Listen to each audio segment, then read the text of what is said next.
Hello ഡോക്ടറിലേക്ക് എല്ലാ പ്രേക്ഷകർക്കും സ്വാഗതം. കുട്ടികളും വൈകാരിക പ്രശ്നങ്ങളും എന്ന വിഷയമാണ് ഹലോ ഡോക്ടർ ഇന്ന് സംസാരിക്കുന്നത്.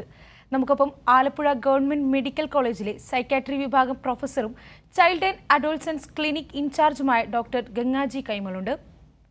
നമസ്കാരം ഡോക്ടർ.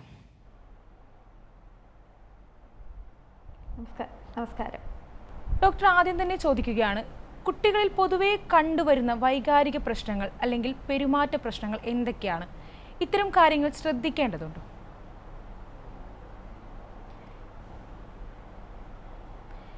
കുട്ടികളിൽ കാണുന്ന പ്രശ്നങ്ങളെ നമുക്ക് പൊതുവായി മൂന്നായിട്ട് തിരിക്കാൻ സാധിക്കും.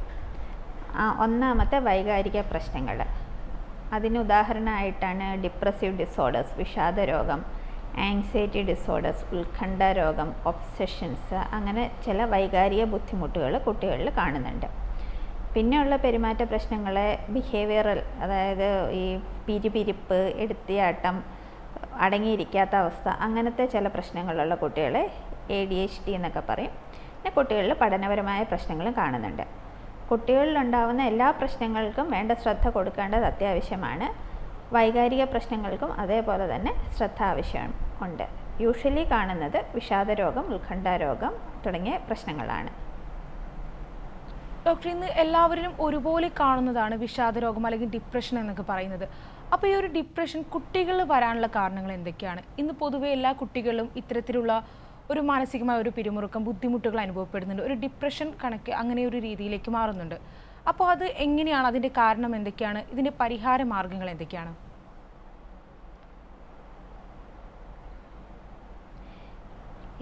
ഇതൊരു സാധാരണ ഉള്ള സംശയം. കുട്ടികൾ ചെറുതല്ലേ, അവർക്ക് എങ്ങനെയാണ് ഡിപ്രസീവ് ഡിസോർഡർ, വിഷാദ രോഗങ്ങൾ ഉണ്ടാവണത് എന്നുള്ളത് പൊതുവെ ഉള്ളൊരു സംശയം. അവർക്ക് അത്രയും ഒക്കെ മനസ്സിലാവാനുള്ള പ്രായമായിട്ടുള്ള ഒന്ന്. പക്ഷെ കുട്ടികളിലും നമ്മൾ വിഷാദ രോഗങ്ങൾ കണ്ടുവരുന്നുണ്ട്. ഇപ്പം കുട്ടികളിലുള്ള വിഷാദരോഗത്തിൻ്റെ സാമാന്യ ലക്ഷണങ്ങൾ എന്ന് പറഞ്ഞാൽ എല്ലാവർക്കും അറിയാവുന്ന പോലെ മുതിർന്നവരിലെ പോലെ ഒരു സങ്കടം, സന്തോഷമില്ലാത്ത അവസ്ഥ, എപ്പോഴും സങ്കടം, കരച്ചിൽ, ഒന്നിനോടൊരു താല്പര്യമില്ല എന്ന് വെച്ചാൽ നേരത്തെ ചെയ്തുകൊണ്ടിരുന്ന കാര്യങ്ങളൊക്കെ ചെയ്യാനായിട്ട് TV കാണാനാണേലും ഒന്നും താല്പര്യമില്ല. അതേപോലെ പൊതുവെ ഒരു ക്ഷീണം, ശ്രദ്ധ കേന്ദ്രീകരിക്കാൻ ബുദ്ധിമുട്ട്, ഇതൊക്കെയാണ് സാധാരണഗതിയിൽ വിഷാദരോഗത്തിൻ്റെ ലക്ഷണങ്ങൾ. ഇതിൻ്റെ കൂടെ ഉറക്കം, വിശപ്പ് തുടങ്ങിയ കാര്യങ്ങളിലും ബുദ്ധിമുട്ടുണ്ടാവാം. അപ്പോൾ കുട്ടികളിൽ വിഷാദരോഗം എന്ന് പറയുമ്പോഴും മിക്കവാറും ഇത് ലക്ഷണങ്ങളൊക്കെ തന്നെ ഉണ്ടാവും. പക്ഷെ പലപ്പോഴും സങ്കടത്തിന് പകരം, വിഷാദരോഗത്തിൻ്റെ ഏറ്റവും പ്രധാന ലക്ഷണം എന്ന് പറയുന്നത് സങ്കടമാണ്. പക്ഷെ സങ്കടത്തിന് പകരം കുട്ടികളിലത് ദേഷ്യമായിട്ടായിരിക്കും കാണുക. അപ്പം നേരത്തെ പ്രശ്നങ്ങളൊന്നും, അങ്ങനെ പെരുമാറ്റ പ്രശ്നങ്ങളൊന്നും ഇല്ലാത്ത ഒരു കുട്ടിയിൽ അവരുടെ പെരുമാറ്റത്തിലൊരു വ്യത്യാസം കണ്ടു കഴിഞ്ഞാൽ, അത് ഇപ്പോൾ ഒരു വിഷാദം എന്ന് പറയുന്നത് നമുക്ക് എല്ലാവർക്കും ഉണ്ടാകുന്ന സംഭവമാണ്. അതായത് ഒരു പ്രശ്നം ഉണ്ടായി കഴിഞ്ഞാൽ നമുക്കൊരു ചെറിയ സങ്കടം പ്രശ്നമായിട്ട് ബന്ധപ്പെട്ട്, അതായത് ഒരു മാർക്ക് കുറഞ്ഞു, ഒരു വിഷമം വരും, അല്ലെങ്കിൽ സ്കൂളിൽ എന്തെങ്കിലും കൂട്ടുകാരുമായിട്ടൊരു പ്രശ്നം ഉണ്ടായി, ഒരു വിഷമം വരും. അതൊന്നും വിഷാദരോഗമല്ല. അങ്ങനെയൊക്കെ വരുന്ന വിഷമം പിറ്റേ ദിവസം ആകുമ്പോഴത്തേക്കും അല്ല 1-2 ദിവസം കൊണ്ടത് ഓക്കെ ആവും. പക്ഷെ നീണ്ടു നിൽക്കുന്ന ഒരു 2 ആഴ്ചയോളം നീണ്ടു നിൽക്കുന്ന സ്വഭാവ വ്യത്യാസങ്ങൾ, അതായത് ഭയങ്കര സങ്കടം, അല്ലെങ്കിൽ പെട്ടെന്ന് നിസ്സാര കാര്യത്തിന് ദേഷ്യം വരണു, കൂടുതൽ കരയണു, നേരത്തെ ചെയ്തുകൊണ്ടിരുന്ന പഠിക്കുന്ന കാര്യത്തിലോ അല്ലെങ്കിൽ കളിക്കണ കാര്യത്തിലോ താല്പര്യം, ഡാൻസ് കളിക്കണം, അങ്ങനത്തെ കുട്ടികളൊക്കെയാണ് അതിനകത്തൊന്നും താല്പര്യക്കുറവ്, എപ്പോഴും ക്ഷീണം. അതോടെ തന്നെ ചില കുട്ടികൾക്ക് വിശപ്പ്, ഭക്ഷണം കഴിക്കാൻ മടി, ചിലപ്പോൾ ഭക്ഷണം കൂടുതൽ കഴിക്കും, ഉറക്കത്തിൽ ഇടയ്ക്കിടയ്ക്ക് ഞെട്ടി എണീക്കണു, പേടിയാന്ന് പറയുന്നു. ഇങ്ങനത്തെ ലക്ഷണങ്ങളൊക്കെ കണ്ടു കഴിഞ്ഞാൽ കുട്ടികളിൽ വിഷാദരോഗം നമ്മൾ സംശയിക്കണം.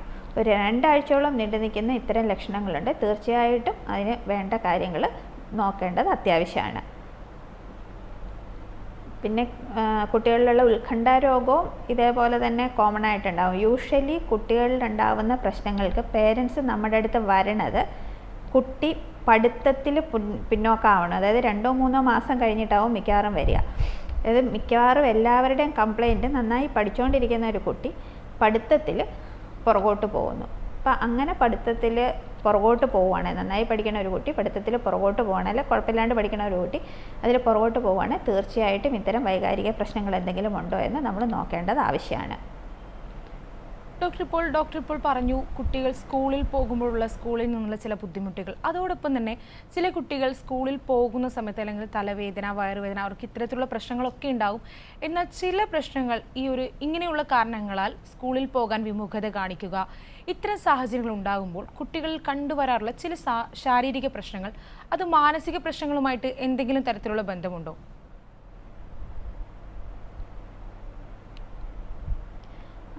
ഇത് നമ്മൾ കോമൺ ആയിട്ട് കാണുന്ന ഒരു കാര്യമാണ്. അതായത് പലരും വന്ന് പറയും സ്കൂൾ ബസ് വരണ സമയം, രാവിലെ എണീക്കുമ്പോൾ സ്കൂൾ ബസ് വരണ സമയം വരെ ഭയങ്കര വയറുവേദന, സ്കൂൾ ബസ് അങ്ങ് പോയി കഴിഞ്ഞാൽ കുട്ടിക്ക് കുഴപ്പമൊന്നുമില്ല.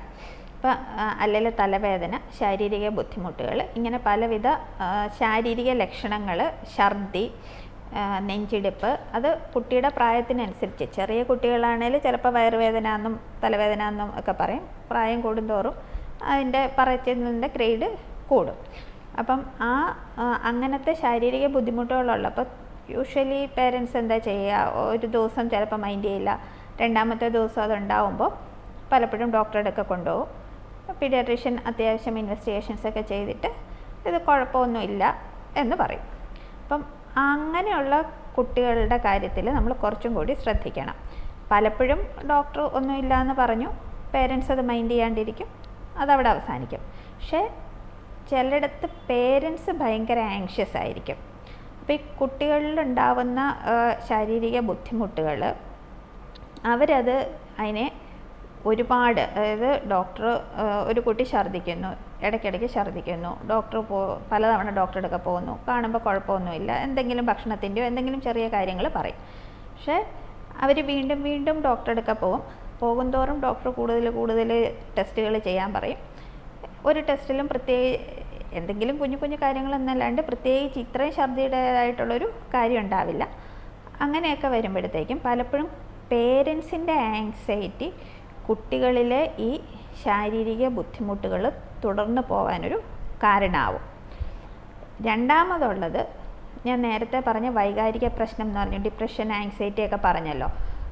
അങ്ങനത്തെ വൈകാരിക ബുദ്ധിമുട്ടുകളിൽ ഉള്ള കുട്ടികളും പലപ്പോഴും അത് ശാരീരിക ബുദ്ധിമുട്ടുകളായിട്ട്, വയറുവേദന, തലവേദന, കൈകാൽ വിറയ്ക്കൽ, നെഞ്ചിടിപ്പ്, ശ്വാസം കിട്ടാൻ ബുദ്ധിമുട്ട്, അങ്ങനെയുള്ള ശാരീരിക ബുദ്ധിമുട്ടുകളായിട്ടായിരിക്കും പ്രകടിപ്പിക്കുക. ശാരീരിക ബുദ്ധിമുട്ടുകളായിട്ട് കുട്ടികൾ വരുമ്പോൾ നമ്മൾ ശ്രദ്ധിക്കേണ്ട രണ്ട് കാര്യമുണ്ട്. ഒന്ന്, നമ്മൾ തന്നെ ഡീൽ ചെയ്യണ രണ്ട് തരത്തിലാണ്. ചിലപ്പോൾ ഡോക്ടർ പറയും കുഴപ്പമൊന്നുമില്ല എന്ന് പറഞ്ഞു കഴിഞ്ഞാൽ അടുത്തതായിട്ട് ഡോക്ടറും പറയും, കുട്ടിയുടെ പേരൻസ് പറയും പറഞ്ഞില്ലേ കുഴപ്പമൊന്നുമില്ല എന്ന്, നിൻ്റെ തോന്നലാണ്, അങ്ങനെയൊന്നുമില്ല, സ്കൂളിൽ പോകാൻ കഴിയില്ലാഞ്ഞിട്ടാണ്, അങ്ങനത്തെ പ്രശ്നങ്ങൾ പറയും. അതിനകത്ത് മനസ്സിലാക്കേണ്ട, കുട്ടിയെ സംബന്ധിച്ചിടത്തോളം ആ കുട്ടി ഒരു വയറുവേദന പറയണുണ്ടെങ്കിൽ ആ കുട്ടിക്ക് വയറുവേദന ഉണ്ടായിട്ട് തന്നെയാണ് ആ കുട്ടി പറയണേ, അത് അവൻ്റെ തോന്നലോ കള്ളം പറയണതോ ഒന്നും അല്ല. പക്ഷെ ആ വയറുവേദനയ്ക്ക് ശാരീരികമായ ഒരു കാരണമില്ല എന്നാണ്. ചിലപ്പോൾ ചെറിയ എന്തെങ്കിലും സ്ട്രെസ്സ്, ഒരു പരീക്ഷയോ അല്ലെ സ്കൂളിലെ ചെറിയ എന്തെങ്കിലും ഒരു സ്ട്രെസ്സായിരിക്കും ആദ്യമായിട്ടിത് ഉണ്ടാവാൻ കാര്യം. പക്ഷേ അതിന് കിട്ടണ ശ്രദ്ധയും പരിഗണനയായിരിക്കും അത് തുടർന്ന് പോകാൻ കാര്യം. നമ്മൾ ഡീൽ ചെയ്യുമ്പോൾ രണ്ട് കാര്യം ശ്രദ്ധിക്കേണ്ടത്, ഇത് തോന്നലാണ്, ഒന്നുമില്ല, കള്ളം പറയണതാണ്, സ്കൂളിൽ പോകാൻ കഴിയുക, അങ്ങനെ പറയാതെ, അങ്ങനെയും പറയല്ലേ. അതേപോലെ തന്നെ അയ്യോ ഇവനെന്തോ വലിയ അസുഖമാണ്, ഇത് കണ്ടുപിടിക്കാത്ത അസുഖമാണ്, നമുക്ക് അവിടെ പോകണം ഇവിടെ പോകണം എന്നും പറഞ്ഞ് അങ്ങനെയും കൊണ്ടുപോകരുത്. അത്യാവശ്യം ഡോക്ടറെ കണ്ട് ഡോക്ടർ കുഴപ്പമില്ല എന്ന് പറഞ്ഞു കഴിഞ്ഞാൽ പിന്നീട് ആ ലക്ഷണത്തിന്, രോഗലക്ഷണത്തിന് നമ്മൾ വലിയ പ്രാധാന്യം കൊടുക്കരുത്. നമ്മൾ കുട്ടിക്ക് പ്രാധാന്യം കൊടുക്കണം, രോഗലക്ഷണത്തിന് പ്രാധാന്യം കൊടുക്കരുത്. വീണ്ടും പറഞ്ഞ് അത് മാറിക്കോളും, സാരമില്ല, അല്ലാണ്ട് അത് നിനക്ക് തോന്നല്ല, നീ ഉണ്ടാക്കണം, അങ്ങനെ പറയല്ല, അത് മാറിക്കോളും, സാരമില്ല എന്ന് പറയുക. അതേപോലെ തന്നെ അതിൻ്റെ പുറകെ പോയി പിടിക്കാനോ തിരുമാനോ കൂടെ നിൽക്കാനോ, ആ അസുഖത്തിൻ്റെ ലക്ഷണങ്ങൾക്ക് പ്രാധാന്യം കൊടുക്കാതിരിക്കുകയും അതിനെ എന്നാൽ അത് കള്ളം പറയണതാണ് ആ രീതിയിൽ പറയാതിരിക്കുകയും ചെയ്യുക. അങ്ങനെയൊക്കെ വരുമ്പോൾ തന്നെ മിക്കവാറും ഈ രീതിയിലുള്ള ബുദ്ധിമുട്ടുകൾ അങ്ങ് മാറും. പക്ഷെ ചില കുട്ടികളിലാണല്ലോ, അവർക്ക് വിഷാദമൊന്നും അങ്ങനെ പറയാൻ, എനിക്ക് സങ്കടമാണ് അങ്ങനെയൊന്നും പറയാൻ പറ്റിയെന്ന് വരില്ല. അപ്പം അങ്ങനെയുള്ള കുട്ടികൾ ഉത്കണ്ഠയുള്ള കുട്ടികൾക്ക് നെഞ്ചിടിപ്പൊക്കെ ഉണ്ടാവാൻ സാധ്യതയുണ്ട്. അങ്ങനത്തെ വൈകാരികമായിട്ടുണ്ടാകുന്ന ഇത്തരം രോഗത്തിൻ്റെ ഭാഗമായിട്ട് ചില കുട്ടികൾ ശാരീരിക ബുദ്ധിമുട്ടുകൾ പറയും. അങ്ങനെയുള്ളപ്പോൾ തീർച്ചയായിട്ടും ഒരു പ്രൊഫഷണൽ മാനസിക ആരോഗ്യ വിദഗ്ധരെ കാണുക, അതായത് അതിൻ്റെ ആണോ എന്നറിയാൻ വേണ്ടിയിട്ട് അങ്ങനെ കാണുക.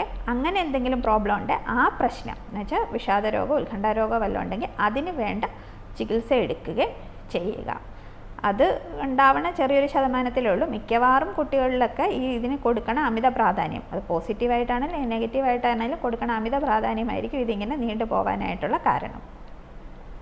ഇപ്പോൾ ഡോക്ടർ തന്നെ പറഞ്ഞു, ഈ കുട്ടികളിൽ ഇപ്പോൾ പരീക്ഷയൊക്കെ എഴുതുമ്പോൾ ആ സമയത്തുണ്ടാകുന്ന ഒരു മാനസിക സമ്മർദ്ദം. ഇപ്പോൾ ചില കുട്ടികൾ പറയുന്നത് കേൾക്കാൻ നല്ലപോലെ പഠിക്കുന്നുണ്ട്, പക്ഷെ പരീക്ഷയാകുമ്പോൾ പേടിയാവുന്നു എന്നുള്ളത്. പരീക്ഷ നന്നായി എഴുതാൻ പറ്റാതെ വരിക, ഇങ്ങനെയുള്ള ഒരുപാട് സാഹചര്യങ്ങൾ പല കുട്ടികളും നേരിടുന്നുണ്ട്. ഇതെന്തെങ്കിലും ഒരു ഡിസോർഡർ ആയിട്ട് കാണാൻ പറ്റുമോ, അല്ലെങ്കിൽ നേരത്തെ പറഞ്ഞതുപോലെ തന്നെ പരീക്ഷയോടുള്ള ഒരു സമ്മർദ്ദം, അങ്ങനെ എന്തെങ്കിലും സാഹചര്യമാകുമോ?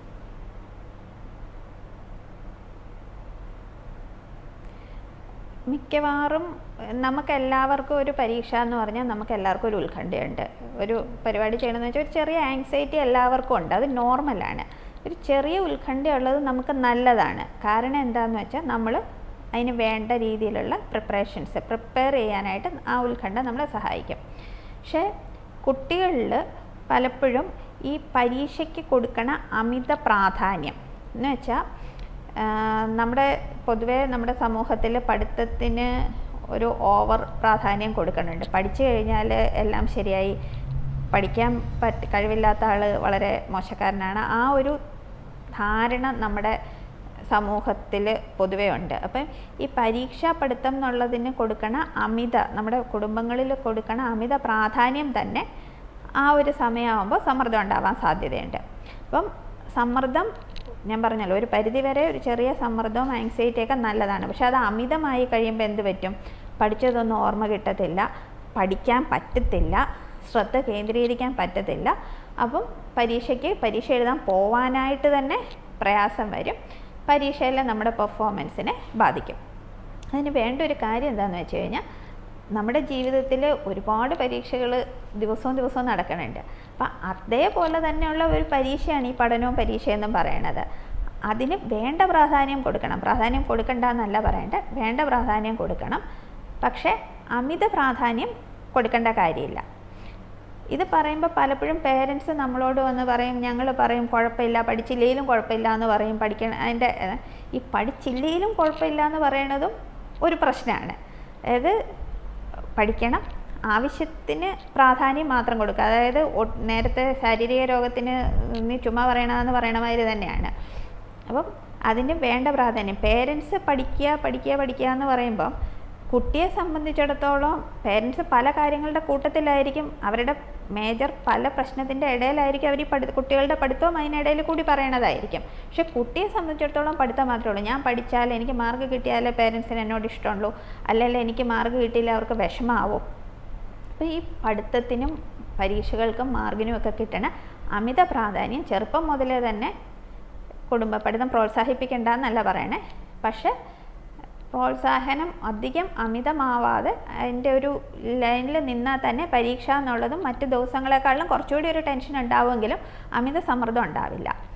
അമിത സമ്മർദ്ദം ഉണ്ടാകുമ്പോൾ പ്രശ്നം എന്നാന്ന് വെച്ചാൽ ഒന്നും ഓർമ്മ വരണില്ല, പരീക്ഷ എഴുതാനായിട്ട് പോവാനായിട്ട് ബുദ്ധിമുട്ട് വരും.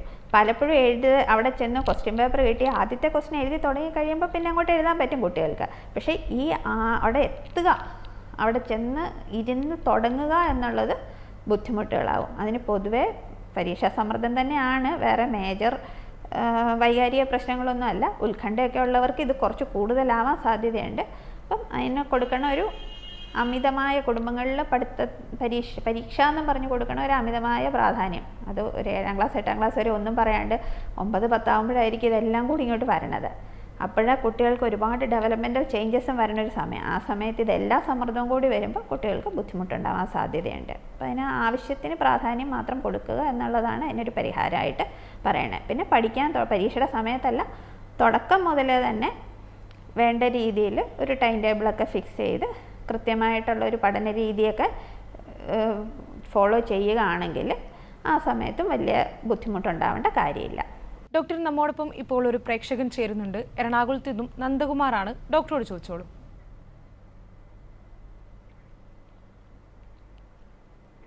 ഹലോ.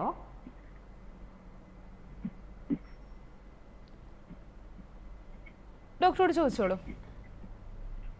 ഹലോ, കേൾക്കാൻ പറ്റുന്നുണ്ടോ? കേൾക്കാൻ പറ്റുന്നുണ്ടോ? ഹലോ. ഹലോ. കേൾക്കാം പറഞ്ഞോളൂ. ഉണ്ട്, പറഞ്ഞോളൂ. ഞാൻ എറണാകുളത്ത് നിന്നാണ് വിളിക്കണത്. ഞങ്ങളെ ഹലോ, എനിക്ക് കേൾക്കാം. അപ്പൊ ഞാൻ എന്റെ ഗ്രാൻഡ് ഡോട്ടറാണ്. ഒരു ഗ്രാൻഡ് ഡോട്ടറാണ്.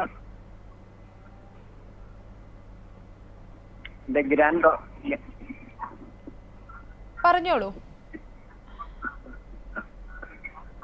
ഗ്രാൻഡ് ഡോട്ടറിന്റെ 13 കാര്യം പറയാൻ വയസ്സുണ്ട്. വേണ്ടിയിട്ടാണ് വിളിക്കുന്നത്. അപ്പോ പലപ്പോഴും ഈ സ്കൂളിൽ നിന്നൊക്കെ ഇങ്ങനെ പ്രോജക്റ്റോ അങ്ങനെ എന്തെങ്കിലും അപ്പൊ ഭയങ്കര ദേഷ്യം കൂടുതലും. അതുപോലെ ചിലപ്പോഴൊക്കെ രാവിലെ സ്കൂളിൽ പോകാൻ നേരത്തും സ്കൂളിൽ പോകാനൊരു മടി കാണിക്കുന്നുണ്ട്. ഭയങ്കര ദേഷ്യം കൂടുതലാണ്.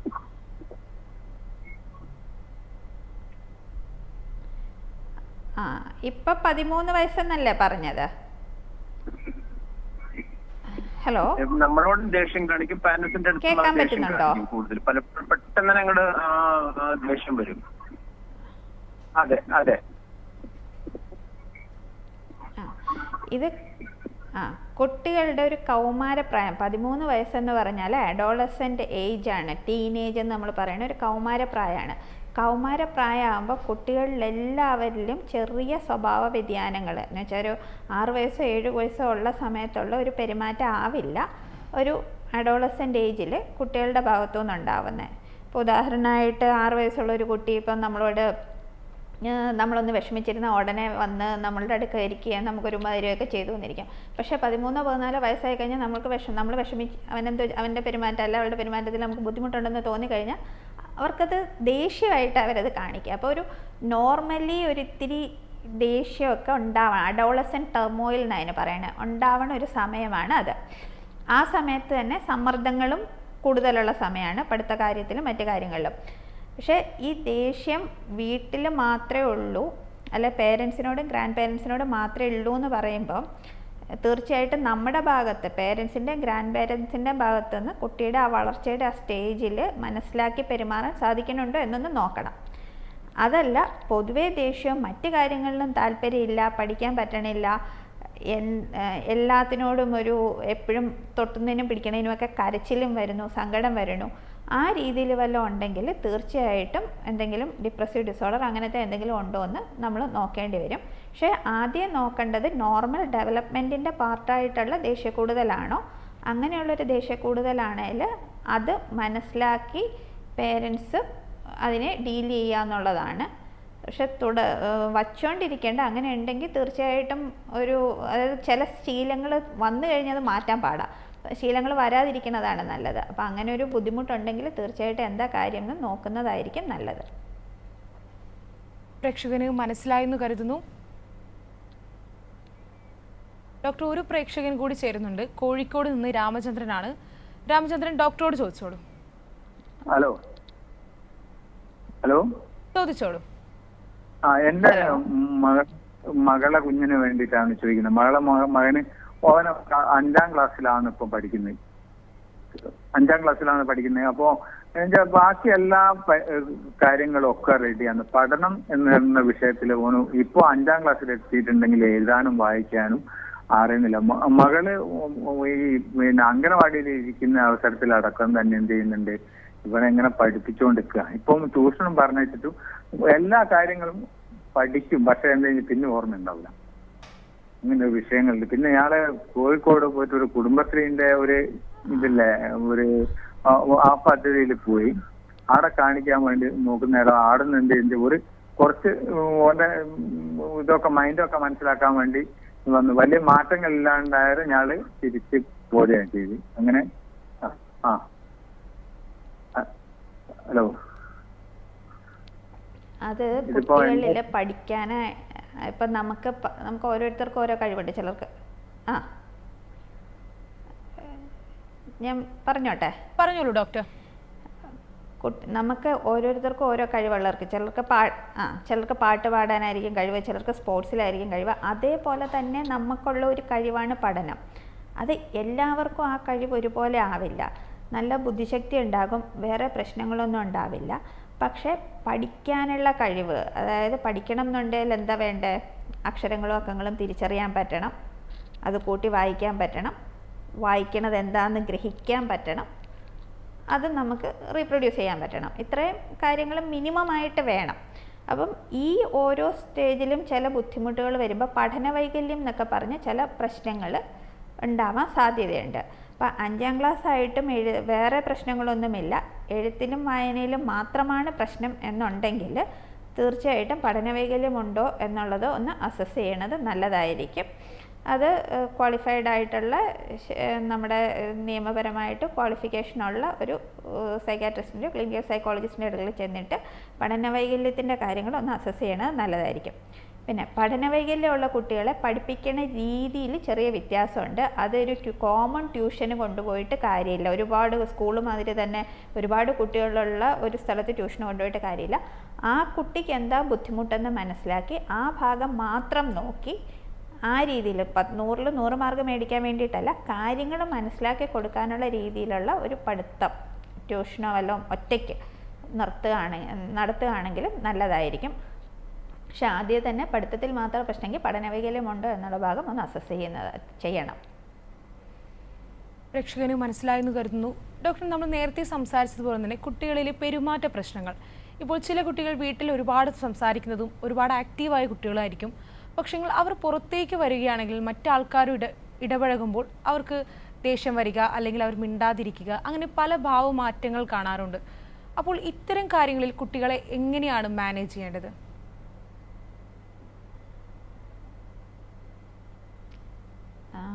ഇപ്പം ഞാൻ നേരത്തെ പറഞ്ഞ വൈകാരിക പ്രശ്നങ്ങളിൽ ഒരു ആങ്സൈറ്റി ഡിസോർഡേഴ്സ്, ഉത്കണ്ഠ രോഗങ്ങളുള്ള കുട്ടികളിൽ ഇത്തരത്തിലുള്ള പ്രശ്നങ്ങളുണ്ടാവാം.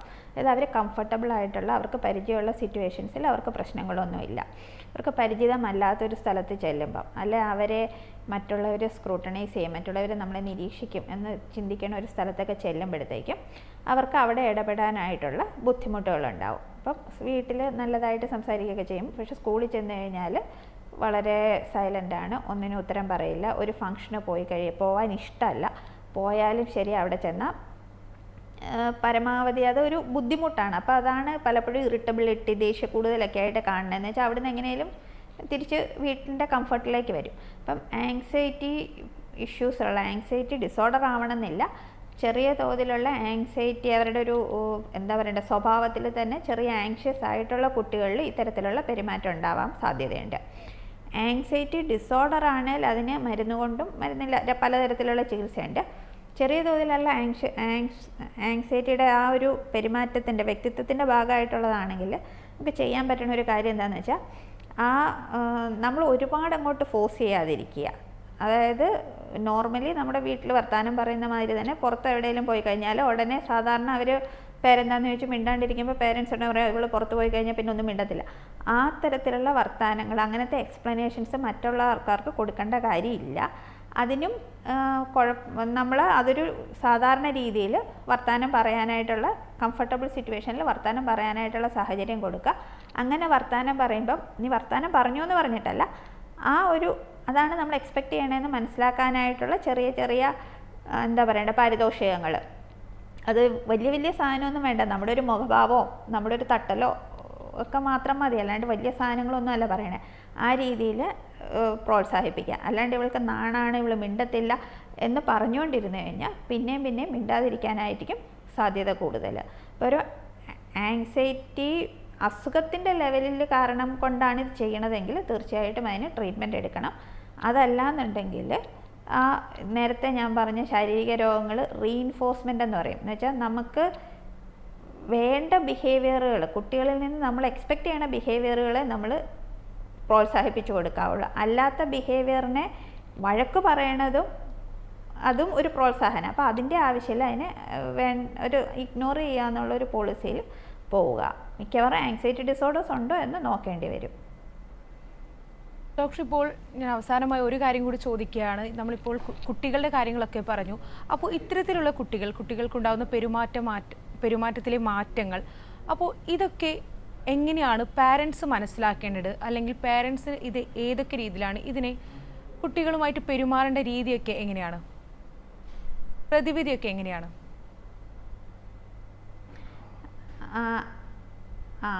അതാണ് പേരൻറ്റിങ്ങിലെ ഒരു മേജർ കാര്യമാണ്. അതായത് 5 വയസ്സുള്ള ഒരു കുട്ടിയോട് പെരുമാറുന്ന രീതിയല്ല 8 വയസ്സുള്ള കുട്ടി, അതേപോലെയല്ല 13 വയസ്സ്, അതേപോലെയല്ല 17 വയസ്സ്. നല്ല വ്യത്യാസമുണ്ട്. അപ്പോൾ കുട്ടികളുടെ വളർച്ചയുടെ ഭാഗമായിട്ട് തന്നെ അവരുടെ പെരുമാറ്റത്തിൽ വ്യത്യാസങ്ങളുണ്ടാവും. അപ്പം അതിൻ്റെ ഭാഗമായിട്ടുണ്ടാവുന്ന വ്യത്യാസങ്ങളാണെങ്കിൽ അത് മനസ്സിലാക്കി ഇപ്പം അഡോളസൻ്റ് ഏജൊക്കെ ആകുമ്പോൾ അവർക്ക് ആവശ്യത്തിന് ഇൻഡിപെൻഡൻസ് കൊടുക്കണം, എന്നാൽ ഒരു മോണിറ്ററിങ്ങും സൂപ്പർവിഷനും ഒക്കെ വേണം. അപ്പം ആ രീതിയിലുള്ള കാര്യങ്ങൾ നോക്കിയിട്ട് കുട്ടികളുടെ ഡെവലപ്മെൻറ്റിന് അപ്രോപ്രിയേറ്റ് ആയിട്ടുള്ള രീതിയിൽ പേരൻസിൻ്റെ ബിഹേവിയർ കുറച്ചൊക്കെ ഒന്ന് മോഡിഫൈ ചെയ്യുക. അതായത് പണ്ട് കൊച്ചിലെ ഇങ്ങനെ ആയിരുന്നില്ല, ഇപ്പം ഇങ്ങനെയാണെന്ന് പറഞ്ഞ് 7 വയസ്സിൽ അങ്ങനെയല്ല, 13 വയസ്സിൽ ഇങ്ങനെയാണ്, ആ രീതിയിൽ പറയാതെ 13 വയസ്സായ ആളുടെ ഡെവലപ്മെൻറ്റ് വ്യത്യാസമുണ്ട് എന്നുള്ളത് അറിഞ്ഞിട്ട് തന്നെ പെരുമാറുക.